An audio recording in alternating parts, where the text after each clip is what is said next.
This is CBC Vancouver News.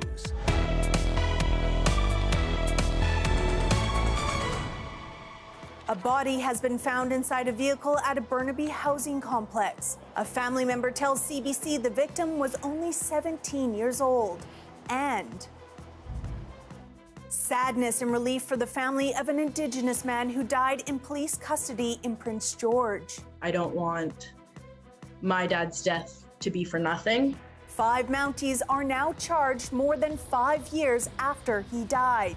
Plus, this has been promoted as this is it. This is going to solve the problem, and unfortunately, I think it falls short. some family doctors in BC say the new payment model is a start, but doesn't cut down on burnout.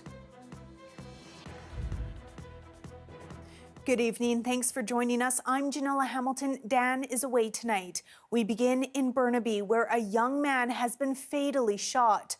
RCMP say his body was found inside a vehicle shortly before noon in a secluded housing complex in Burnaby on Mulberry Place. A family member has confirmed to CBC the victim was only 17 years old and leaves behind a mother, father, brother, and 2 sisters.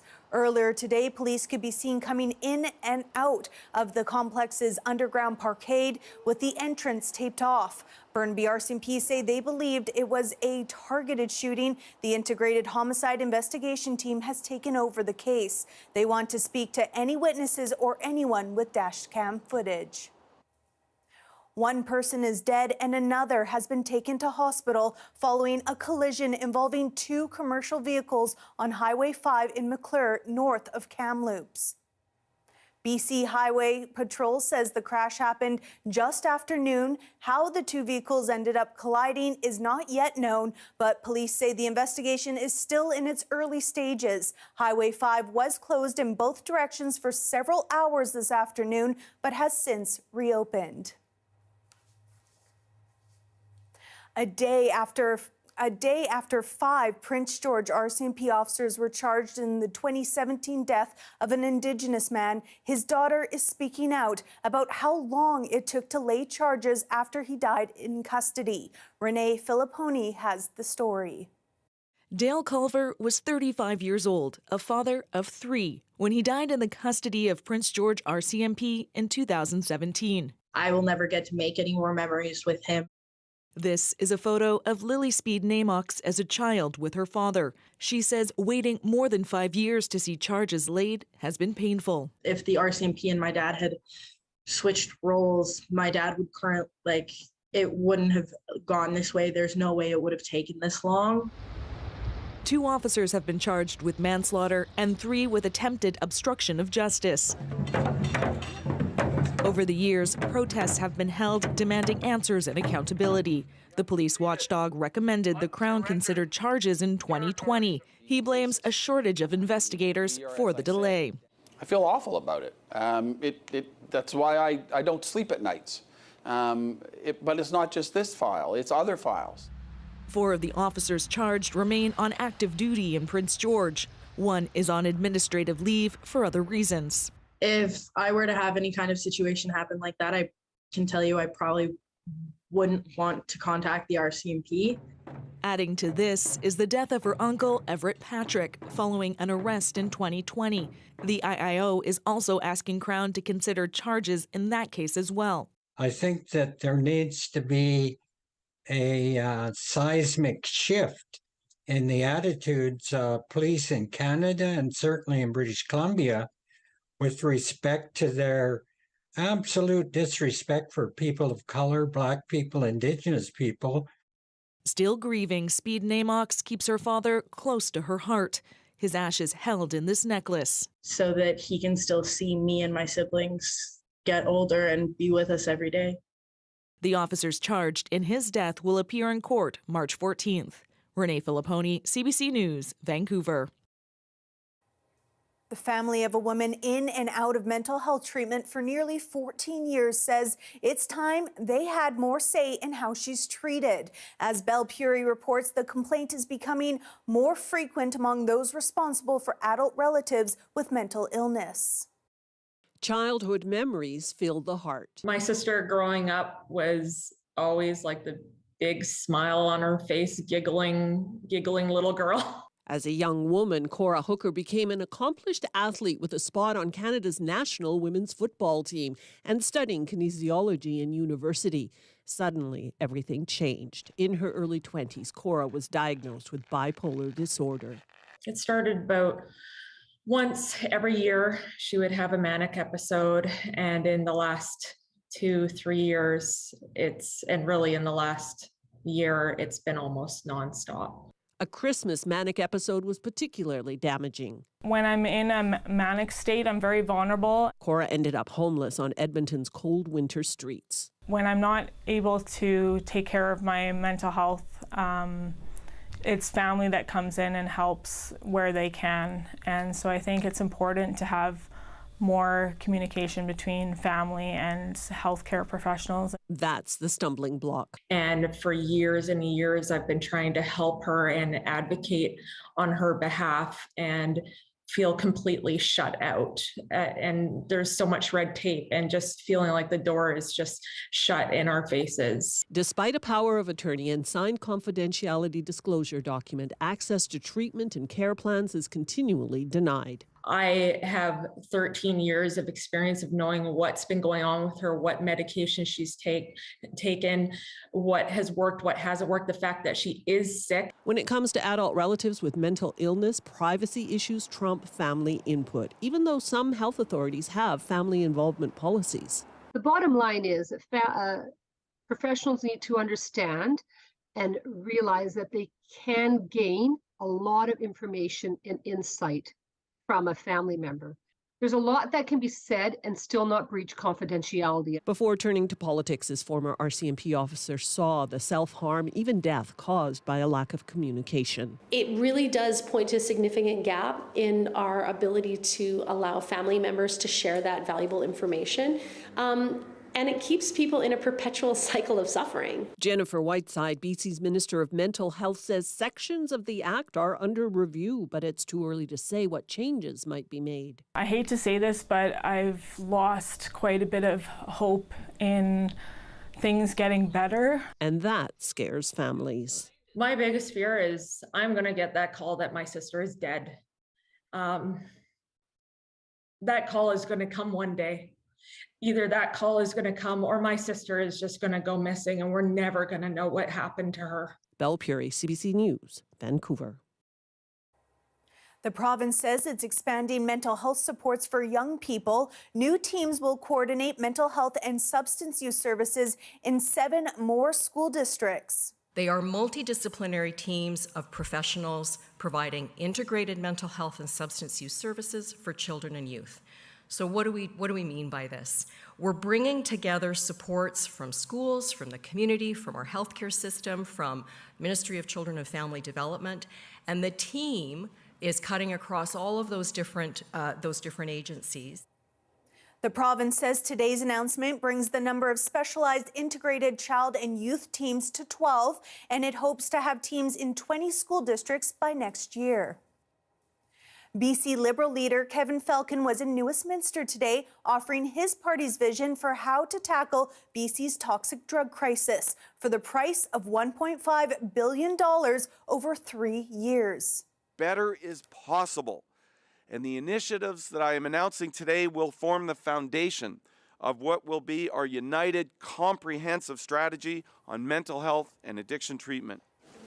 Falcon and the Liberals promised to triple the number of beds at the Redfish Healing Centre on the former Riverview lands and add similar facilities across BC. It also pledges to make treatment free by eliminating user fees at publicly existing treatment beds and expand agreements with private operators. The announcement comes just days after small amounts of drugs were decriminalized in BC. The province is committing $2 million in grant money to support paramedic training throughout BC. These students, like the ones that are sitting right behind me, they will help fill a crucial role in our healthcare system. It's the entry point for so many. The grant is going to the Justice Institute of BC to help expand its paramedic programming, helping around 130 students in New Westminster, Chilliwack, Kelowna, Prince George, Victoria, Cranbrook, and Port Alberni. Funding can be used to pay for transportation and housing for people traveling from outside those communities. The opportunity to move this training out into these communities brings the training to the paramedics. It makes it easier, and so the more paramedics we can train to really bridge the challenges we have for recruitment is absolutely welcomed. And this is good news. $2 million will train a lot of paramedics. The province says there will be 1 million job openings in BC over the next 8 years, with more than 140,000 of those in the healthcare sector. As we told you last night, BC's new payment plan for family doctors is up and running. It's hoped the big pay boost will attract more doctors to family medicine and encourage them to take on more patients. But as Zara Premji explains, some physicians say it does nothing to deal with the burnout they're already enduring. Hello, good afternoon. Seeing patients. Awesome, and you're feeling well? Yes. Yes. And getting to the core of their health concerns has always been top of mind for Dr. Anna Wallach, but she says the workload is exhausting. The mental health of family physicians and healthcare workers in general is like down to the bottom. She was hoping the province would have a solution for this by now, beyond a new payment model. This has been promoted as this is it. This is going to solve the problem, and unfortunately, I think it falls short. The new model will see doctors paid for the number of patients they see and the complexity of their needs instead of a flat rate per visit. Family physician salaries are set to rise from $250,000 a year to about $385,000. For some doctors, this is what they've been waiting for. I think you're going to see more patients getting new family doctors over the next few months. Now the compensation is more attractive and just experiencing less burnout. But Wallach fears the burnout will linger. It doesn't matter if you're paying me for these hours that I'm working. You're still paying me to work until like 3 o'clock in the morning, and I'm only getting 3 hours of sleep. That's not good for me being sustained in the long run. And BC Green Party leader Sonia Furstenau echoes Wallach's sentiments, and she wants the province to set up community health centres across BC.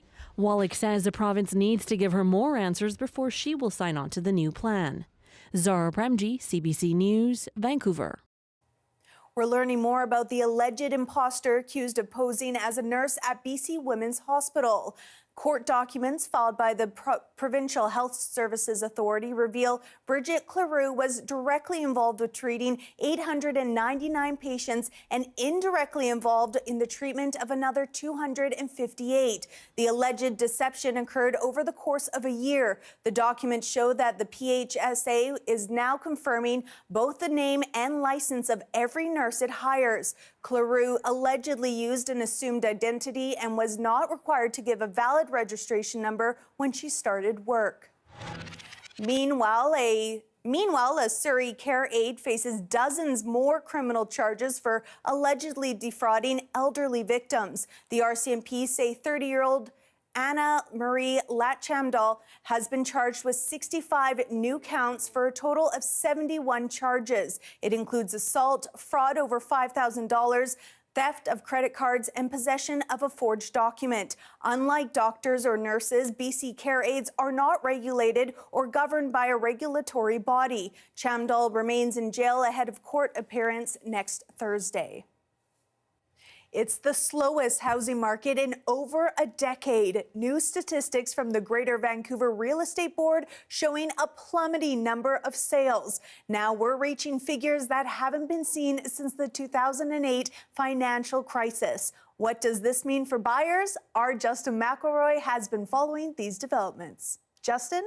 Yeah, Janella, we've been talking about this slowdown in the market for a good while now, but it's gotten to the point where it's historic when you factor in what's been happening over that course of time. Let me take a look at this chart. It shows the total number of home sales in Greater Vancouver month by month. That's the overall region, not just the city. And you can see this big high here spiking up 2018, 19, 20 through the pandemic at very highs. And then look at that drop down.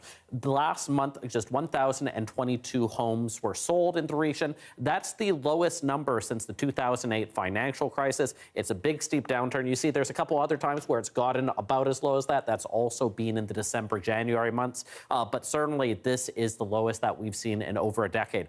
I spoke to an economist that deals with housing about the reasons why, and he said the answer is pretty simple. The key theme is affordability, or the lack thereof.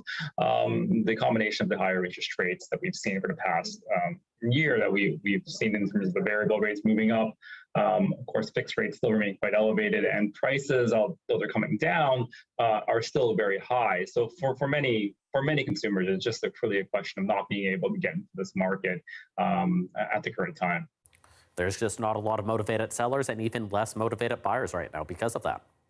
But will this decline in sales turn into a significant decline in prices? Well, we've already seen a little bit of that. Significant is in the eye of the beholder. But if you take a look at this chart for the average selling price of apartments, townhomes, and detached homes, look at that detached home. It's gone down by about $400,000 over the last 8-9 months. Now, that still means the average price is $1.9 million in the greater Vancouver area, but there has been that effect. However, in terms of the longer term, you says that look, with the way interest rates are, people getting used to them, you can probably expect a continued decline for a little bit, but probably not a crash because the economy is still going fairly strong in British Columbia. Of course, if that changes, things can change for the housing market as well. But for now, don't expect a giant crash. All right, something we will definitely have to keep our eyes on. Thanks so much, Justin. Thanks, Janella. Earlier this week, the union representing Fraser Valley bus drivers issued a 72-hour strike notice that went into effect at 3 p.m. today. Today, drivers stopped collecting fares, and full service withdrawal is scheduled for the end of the month if the strike continues. On Monday, QP 561 said Fraser Valley bus drivers did not feel like they were being paid as much as the drivers in the Lower Mainland, despite doing just as much work. Work will get better, work will get faster, but how we engage with that work is going to shift. As artificial intelligence tools seep into post-secondary schools, how are teachers handling the helping hand? That story after the break.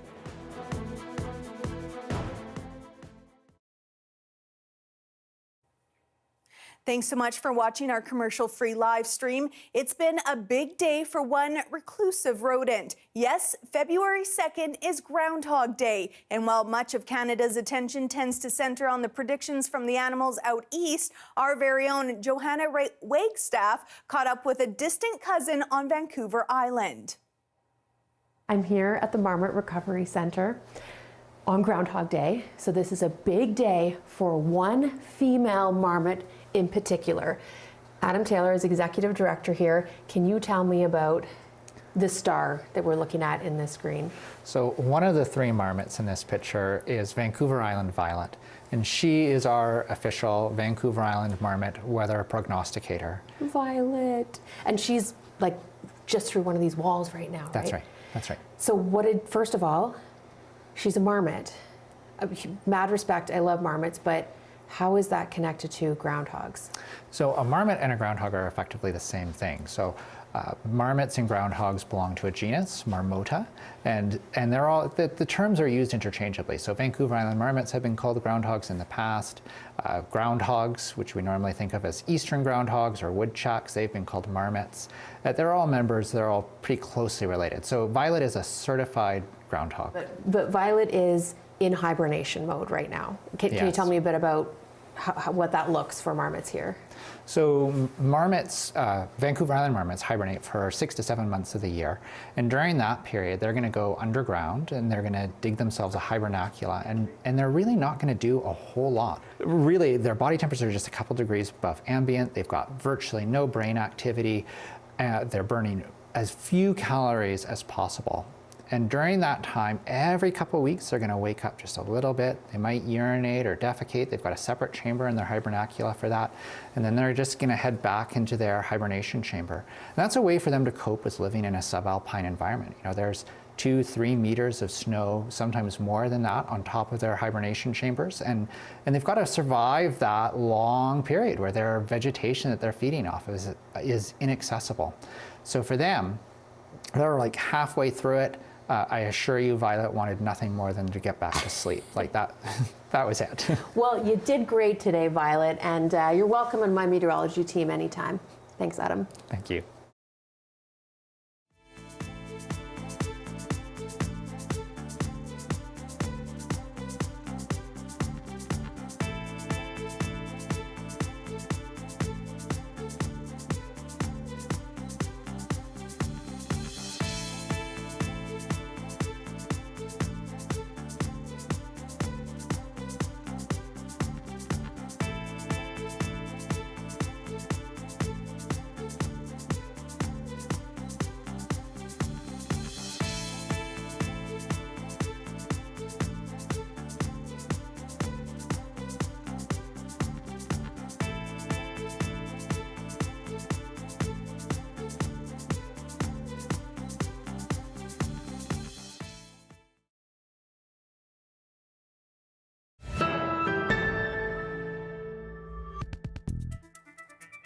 A BC academic is defending a popular artificial intelligence tool that some consider cheating. The tool ChatGPT can write essays, cover letters, and answer questions in seconds. As Yasmin Gandam reports, the AI is so powerful, it has educators reconsidering their approach in the classroom. And it generated a somewhat generic, obviously, but not a bad template for grad school application cover letter. A simple search, write me a cover letter, generates a response in seconds. Launched last November, ChatGPT is an artificial intelligence chat software capable of creating human-sounding responses based off user prompts. Students at UBC have already been caught using ChatGPT to cheat, and its use has been blocked in U.S. public school districts, including Los Angeles and New York City. But Fred Schwartz, an assistant professor in computer science at UBC, says the tool offers learning benefits and should not be banned. Way to improve the writing. If you fit it with some text that you wrote and ask it to make it more formal or more informative or more well-formed, and you actually learn from that process, and that could be a good outcome for a student. Other instructors feel the same, saying they are having to adjust the syllabus so students are using more critical thinking skills to avoid copying and pasting information. I need to rewrite my syllabus. I need to rewrite my assignments. I need to talk with students about what does this mean in terms of how they approach the course. I tell them that, it offers new possibilities and, we live in interesting times. It makes things interesting, and that there are possible ways in which it could be used to cheat. And I tell them that, as professors, we're on to that. In a statement to CBC, UBC says they are aware of ChatGPT and are leaving it up to faculty members to decide how to use the tool in their curriculum. The university is currently discussing new guidelines on how to regulate its use. But instructors are optimistic about the future of education and innovative ways to both teach and learn. Work will get better, work will get faster, but how we engage with that work is going to shift. Yasmin Gandam, CBC News, Vancouver. Kuljeet will have your full forecast coming up next.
Hi, I'm Amy Bell, and here's what's in your CBC Vancouver inbox. On March 2nd, join CBC Vancouver's Michelle Elliott and a panel of top UBC experts at the UBC Med Talks, a hybrid event on the topic of healthy aging. Register at alumni.ubc.ca and never miss a special programming series, event, or contest. Subscribe to CBC Vancouver's e-newsletter at cbc.ca/Vancouver inbox and keep connected with us. The weather update is brought to you by Direct Buy Furnace, installing the most reliable heating and cooling brand. It's hard to stop a train. Well, Kuljeet, I know today was Groundhog Day, or is Groundhog Day, I should say. So I must know, are we going to see more wintry conditions or sunny spring conditions? We had a lot of experiments done across Canada, and one of them included Lucy the lobster.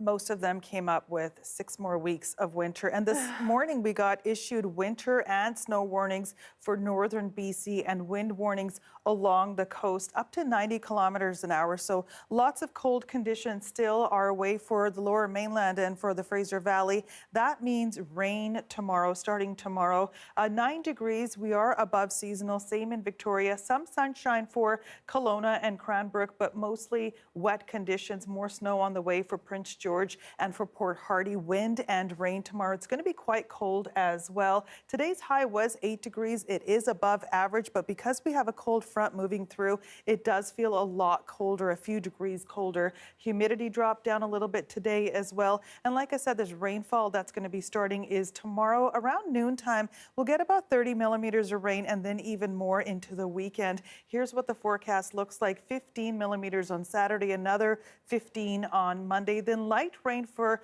the first half of next week, finally converting to some sunshine by Thursday. That sunshine, Janella, will last for a few days straight into Valentine's Day.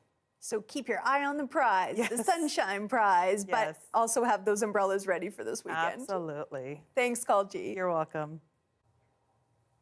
Well, that is your late news for Thursday. Thank you so much for watching. For news anytime, visit our website, cbc.ca/BC. Your next local news is on the early edition. That starts tomorrow morning at 5 a.m. Have a great night.